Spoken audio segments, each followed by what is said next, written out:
నేనేం చేస్తానంట, మత్తుగా పడుకొని ఉంటా. వద్దమ్మా అని చెప్పి ఆ పురుగులను తీసి మళ్ళీ ఏం చేశారంటండి, గాయాల్లో వేసుకున్నాడట. హల్లెలూయా, హల్లెలూయా.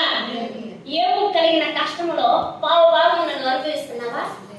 లేదు కదండి. కానీ నువ్వేం చేస్తున్నావు?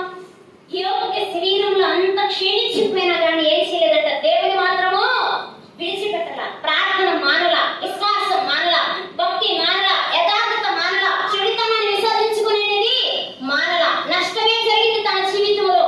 భార్యకి అంటున్నాడు, అన్ని బాగుంటేనే మనం స్తుతించేది, ఏమీ లేనప్పుడు శ్రమలో కష్టాలు ఆయన స్తుతించకూడదా అని అంటున్నాడు. నువ్వు అనగలవా? నీ కష్టంలో, నీ బాధలో నువ్వు అనగలుగుతున్నావు? దేవుని స్తుతించడానికి రాగలుగుతున్నావు? దేవుని యొక్క మందిరానికి, దేవుని యొక్క సన్నిధిలో బిడ్డలుగా ఉంటున్నటువంటి మనం ఏం చేయాలా? కష్టం వచ్చిందని ఆగిపోయే వారముగా ఉండకూడదు. బాధ వచ్చిందని ఆగిపోయే వారముగా ఉండకూడదు. ఇబ్బందులు వచ్చిన ఆగిపోయే వారముగా ఉండకూడదు. ఆ ఇబ్బందుల్లోనే, ఆ కష్టాలని దేవుని యొక్క పాదాల దగ్గరికి వచ్చి ఆయన సన్నిధిలో ప్రార్థన చేసినప్పుడు దేవుడు ఏం కలుగజేసేవాడంట, మనకి మార్గాన్ని ఏం చేసేవాడంటండి, చూపించేవాడు. ఆఖరికి యోబుకు 3 స్నేహితులు ఉంటే యోబుని మధ్యలో కూర్చోబెట్టేసి ముగ్గురులా మాట్లాడుతున్నారు. యోబా, నువ్వు పాపం చేశావు, అందుకని దేవుడు నిన్ను నీతిగా శిక్షించాడు. నువ్వు చేసిన పాపానికి ప్రాయశ్చిత్తం కలగాలంటే దేవుని యొక్క సన్నిధిలో నువ్వు ఏం చేయాలి?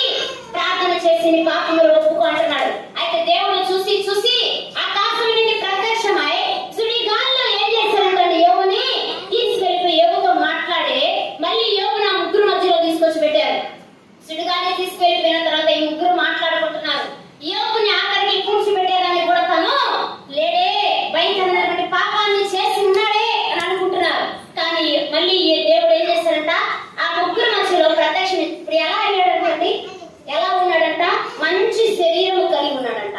అంతకుముందు ఎలా ఉన్నాడు? కురుపులతో నిండిపోయినటువంటి శరీరాన్ని కలిగి ఉన్నాడు, వ్యాధితో ఉన్నాడు. దేవుడు తనని దర్శించిన తర్వాత ఎలాంటి ఆరోగ్యం వచ్చిందంట? పరిపూర్ణమైన ఆరోగ్యం వచ్చింది. హల్లెలూయా. అప్పుడు యోబు స్నేహితులతో అంటున్నాడు, ఆ ముగ్గురు బ్రతకాలంటే ఎవరు ప్రార్థన చేయాలి? ఎవరంటండి? యోబు ప్రార్థన చేయాలంట. మీరు ముగ్గురు కానీ యోబు దగ్గరికి యోబు ప్రార్థన చేస్తారు, మీరు ఏం చేస్తారంట? బ్రతుకుతారు. హల్లెలూయా.